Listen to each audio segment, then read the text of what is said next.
ये जो सावरकर का किरदार है एक्चुअली ये बड़ा कंट्रोवर्शियल रहा है जी। बहुत दिनों में। और बहुत से लोग इसके पॉजिटिव वे में लेते हैं, नेगेटिव भी चल रहा है इसका।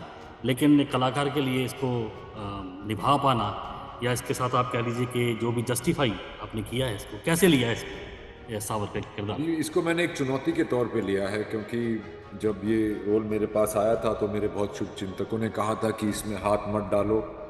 जी। ये एक पॉलिटिकल और अगली फाइट हो जाएगी और तुमको लोग लेबल करने लगेंगे।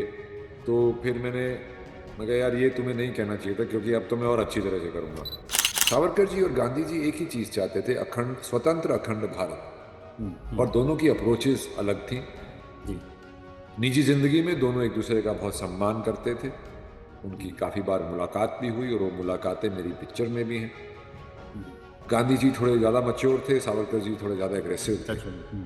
तो ये पिक्चर में भी दिखता है आपको अंतर। तो इसका असर तो ऑडियंस पे भी पड़ता है। उसके बाद देखिए बहुत पूरा नैरेटिव चेंज हुआ और आजकल जो खबरें सुनने को मिल रही हैं, पहले इतना नहीं था, लेकिन कहते हैं कि फिल्मों का असर होता है लोगों पर, बहुत होता है। लेकिन फिल्मों का असर क्या? बिल्कुल होता है दोस्त। जी। बिल्कुल दोस्त, मैं आपकी आपकी चीज से सहमत हूँ। जी। तो जब रामायण टीवी पे आई थी तो सब रामचंद्र क्यों नहीं बन गए थे? बिल्कुल। बिल्कुल, क्योंकि वायलेंस ही एक पीस का भी तरीका है। वायलेंस आज जो हमारी छवि पूरे विश्व में है वो सिर्फ डिप्लोमेसी का नतीजा नहीं है। जी। हम हमारे हथियार बढ़ गए हैं, हमारी फौज की टेक्नोलॉजी बढ़ गई है। हम खुद भी बहुत सारे हथियार इंडिया में ही बना रहे हैं। देखिए, एक तो मैंने ये यंग लोगों के लिए ही पिक्चर बनाई है। हम्म, मैंने इसमें कोई भाषण नहीं दिए हैं स्वतंत्रता संग्राम के, देशभक्ति के, ऐसा कुछ नहीं है। अच्छा। मैंने एक बहुत ही modern, fast paced thriller type की मूवी बनाई है जिससे कि लोग आज यंग लोग उसमें इंगेज रहेंगे क्योंकि उनका अटेंशन स्पैन बहुत कम हो गया है। तो मुझे उनका अटेंशन स्पैन रखने की बहुत मैंने इसमें कोशिश की है कि मैं रख पाऊँ। ठीक है सर, स्वागत है आपका रेडियो सांझी आवाज मेलबर्न में और सांझी आवाज टीवी में। Thank you, thank you. ऐसा है सर, आपको बहुत बहुत मुबारक हो, और एक बहुत बढ़िया पिक्चर आ रही है आपकी। जी जी, थैंक यू सो लेकिन मच। ये है कि वो जो मानसून की बूंदें शुरू हुई थी, वो अब ज्वालामुखी की तरफ बदलने लगी हैं, तरीके से आने दैट्स अ लगी गुड वन। हैं। जी जी जी, मॉनसून मॉनसून वेडिंग की बूंदें अब बिल्कुल जी। पेट्रोल की बूंदें बन गई हैं। जी। तो चलो, ये चला तो बहुत सफर बढ़िया है, लेकिन मेरा जो सवाल है ना, वो इस तरह यही इतना ही है कि ये जो सावरकर का किरदार है एक्चुअली ये बड़ा कंट्रोवर्शियल रहा है जी। बहुत दिनों में। और बहुत से लोग इसके पॉजिटिव वे में लेते हैं, नेगेटिव भी चल रहा है इसका। लेकिन एक कलाकार के लिए इसको निभा पाना या इसके साथ आप कह लीजिए कि जो भी जस्टिफाई आपने किया है इसको, कैसे लिया है इसको, ये सावरकर के किरदार जी, को? इसको मैंने एक चुनौती के तौर पे लिया है क्योंकि जब ये रोल मेरे पास आया था तो मेरे बहुत शुभचिंतकों ने कहा था कि इसमें हाथ मत डालो। जी। ये एक पॉलिटिकल और अगली फाइट हो जाएगी और तुमको लोग लेबल करने लगेंगे। तो फिर मैं कहा यार ये तुम्हें नहीं कहना चाहिए था क्योंकि अब तो मैं और अच्छी तरह से करूंगा। जी। तो फिर मैंने काफी, एक तो इनके बारे में पब्लिक कॉन्शियसनेस में ज्यादा लोग जानते ही नहीं है। मैं भी इतना ही जानता था, वीर सावरकर एंड काला पानी। पर फिर जब मुझे लगा यार इतना, तो फिर मैंने स्टडी किया तो बहुत सारी मेन स्ट्रीम एक तकबे की लिखी किताबों में सशस्त्र क्रांति की बात ही नहीं है कि जी। ये कुछ एक पैराग्राफ में उसका सारा वो कर देते हैं समाप्त, ये हम्म, लोग थे इन्होंने कोशिश की कुछ हुआ नहीं। तो ये मुझे बहुत अजीब लगा। फिर मैंने जब पढ़ना शुरू किया कि कितने HSRA, गदर पार्टी, बंगाल के अलग समितियां थीं और पंजाब में अलग वो थी, महाराष्ट्र में अभिनव भारत, ये वो, इंग्लैंड में न्यू फ्री इंडिया सोसाइटी, काफी सीक्रेट ग्रुप्स थे जो कि ये मानते थे कि एक मुट्ठी भर अंग्रेज हैं, अगर हमने इनको मारना शुरू किया तो इनको हम डरा के ही भगा देंगे। और जी। यही सोच सावरकर जी की भी थी। वो विश्वास रखते थे कि अंग्रेजों को नेगोशिएट करके स्वतंत्रता लेने से अच्छा इनको मार के ली जाए। तो जी। ये दो उस वक्त सोच थी। गांधी जी नॉन वायलेंस में बिलीव करते थे और सावरकर जी वायलेंस में बिलीव करते थे। दोनों एक हम्म, दूसरे की इज्जत करते थे। इनफैक्ट सावरकर जी को पढ़ते पढ़ते मेरा गांधी जी के प्रति मेरा जो रिस्पेक्ट है वो भी बहुत बढ़ा, क्योंकि मैंने उनके बारे में भी पढ़ा। उनके ओके। बारे में भी लोग ऐसा बोलते हैं कि उनके जो एक्सपेरिमेंट्स विद ट्रूथ था, वो ये कर सकते थे, बंटवारा बचा सकते थे, फलाना कर सकते थे। हम्म, उन्होंने भी बहुत कोशिश की। सावरकर जी और गांधी जी एक ही चीज चाहते थे, अखंड स्वतंत्र अखंड भारत। हम्म, और दोनों की अप्रोचेस अलग थी। जी। निजी जिंदगी में दोनों एक दूसरे का बहुत सम्मान करते थे। उनकी हम्म, काफी बार मुलाकात भी हुई और वो मुलाकातें मेरी पिक्चर में भी हैं। हम्म, गांधी जी थोड़े ज्यादा मैच्योर थे, सावरकर जी थोड़े ज्यादा एग्रेसिव थे। अच्छा। हम्म, तो ये पिक्चर में भी दिखता है आपको अंतर। हम्म, ठीक है।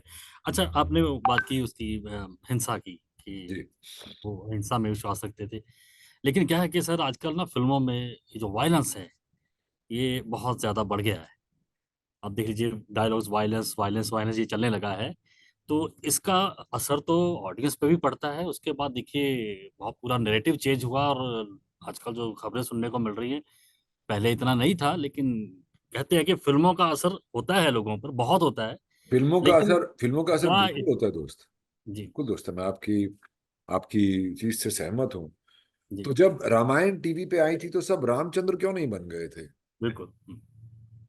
ये जो फिल्मी वायलेंस होता है, मोस्ट फिल्मी violence is a glorified violence, जो आप एक डांस की तरह देखते हो। जी। उसमें ना महसूस होता है। और आजकल तो सीजी वीजी इतना आ गया है, वो नकली भी लगता है। जी। शुरू में वायलेंस बहुत है, और मैं हम्म, भी वायलेंस के खिलाफ। जी। वायलेंस को बिल्कुल इंकरेज नहीं करना चाहिए। हम्म, पर क्या सेल्फ डिफेंस में भी वायलेंस ना करें? जी। वायलेंस अगर आप उसको अकेले में एक आइसोलेशन में देखें तो वो गलत चीज है। हम्म, पर सेल्फ डिफेंस, किसी कम्युनिटी के साथ गलत हो रहा है, उसको अगर करेक्ट नहीं किया जाए तो हम्म, फिर वो बढ़ता ही जाएगा। बिल्कुल ठीक है। वायलेंस ही एक पीस का भी तरीका है। वायलेंस आज हम्म, जो हमारी छवि पूरे विश्व में है, वो सिर्फ डिप्लोमेसी का नतीजा नहीं है। जी। हम हमारे हथियार बढ़ गए हैं, हमारी फौज की टेक्नोलॉजी बढ़ गई है। हम खुद भी बहुत सारे हथियार इंडिया में ही बना रहे हैं। हम्म, तो जी। जब पीस की बात होती है ना, तो दोनों साइड के पास अगर इक्वल हथियार हो तो ही पीस हो सकती है, नहीं तो एक दूसरे को दबाएगा। जैसे बिल्कुल। यूक्रेन का सबसे बड़ा न्यूक्लियर आर्सेनल यूक्रेन के पास था, हम्म, उन्होंने वो छोड़ दिया। लोगों के कहने पे एक पीस की इमेज के लिए छोड़ दिया। जी। अभी क्या हाल हो रहा है उनका? दोनों साइड से हम्म, मर रहे हैं। तो सावरकर जी का वायलेंस ये वायलेंस नहीं था जो सड़कों पे होता है। सावरकर हम्म, जी का वायलेंस था स्वतंत्रता के लिए, हम्म, आत्मरक्षा के लिए, जी। देश को सशस्त्र करके एक दुनिया में एक एक मुकाम के लिए। हम्म, जी। तो क्या मतलब इस फिल्म में फिर बच्चों को जाना चाहिए देखने के लिए? बिल्कुल जाना चाहिए देखने के लिए, क्योंकि और ये तो यूए पिक्चर मिलेगी, मेरे ख्याल से यूए होगी सर्टिफिकेशन ये तो। मिली। हाँ। तो ये तो बच्चों के लिए बिल्कुल जाना चाहिए। देखिए, एक तो मैंने ये यंग लोगों के लिए ही पिक्चर बनाई है। हम्म, मैंने इसमें कोई भाषण नहीं दिए हैं स्वतंत्रता संग्राम के, देशभक्ति के, ऐसा कुछ नहीं है।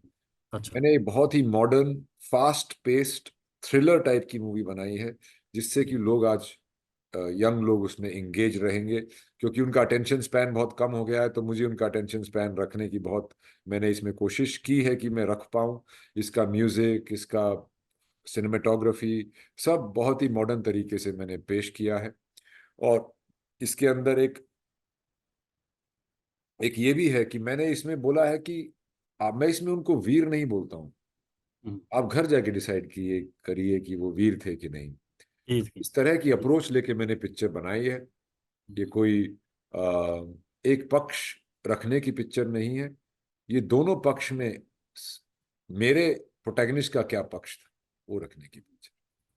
तो एक जो हिस्टोरिकल फैक्ट्स है उस पे काम हुआ ये, मतलब क्या? क्योंकि आप देखिए, रामायण इतना बड़ा वो बना, देखो उसके बाद तो नई रामायण आई है, या कह लीजिए कि वो आदि पुरुष पिक्चर आई थी, उसमें बहुत सा विवाद हो गया कि बहुत से तोड़ मरोड़ दिए और फैक्ट किए। तो ये हिस्टोरिकल कितना फैक्ट है इसमें? नहीं, इसमें तोड़ा मरोड़ा ज्यादा नहीं गया है। इनफैक्ट मैंने तो डेट्स भी इसमें एग्जैक्ट दी हैं, और कोई मेजर इंसिडेंट के साथ मैंने टेम्परिंग नहीं की है। काफी सारी कॉन्वर्सेशंस और डायलॉग्स तो उसी कैरेक्टर ने जिंदगी में बोले हैं, शायद उस वक्त ना बोले हों। जी।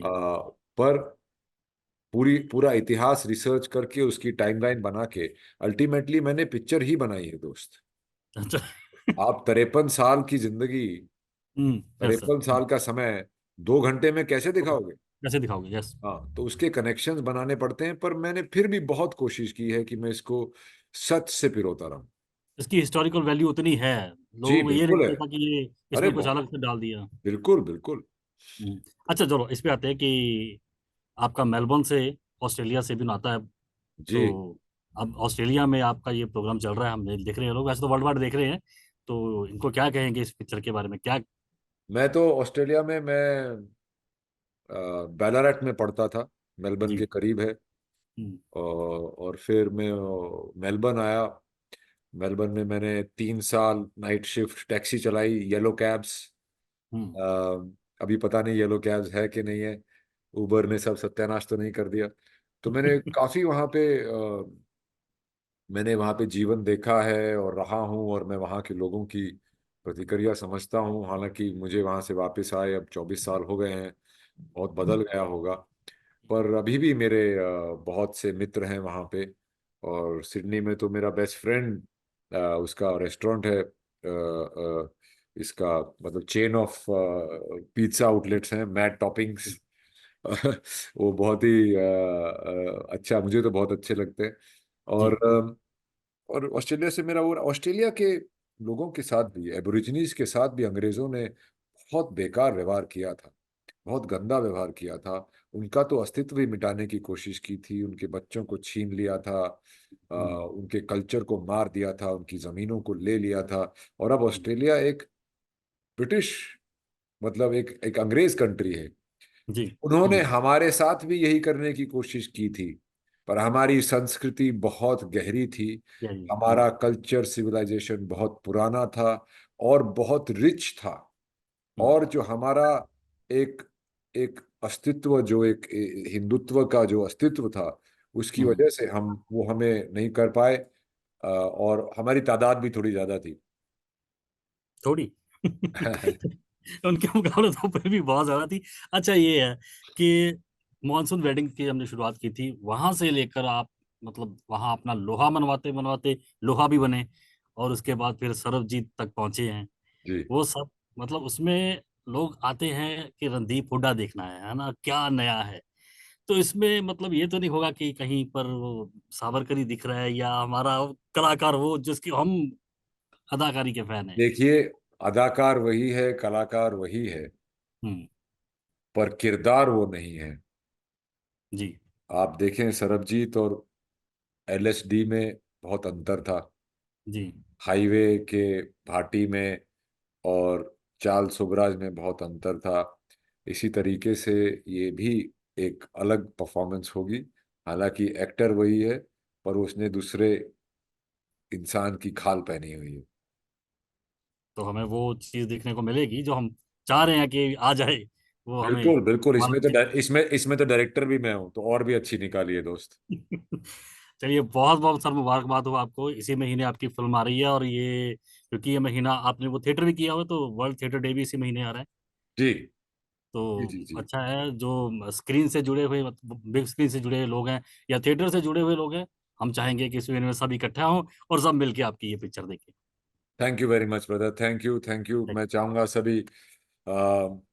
सभी उम्र के, तकबे के, धर्म के लोग इस पिक्चर को जाके देखें, और अपने इतिहास को, जो शायद हमें पूरी तरीके से नहीं बताया गया है, जाके उसे देखें और खुद जज करें कि जी। क्या सही है क्या गलत।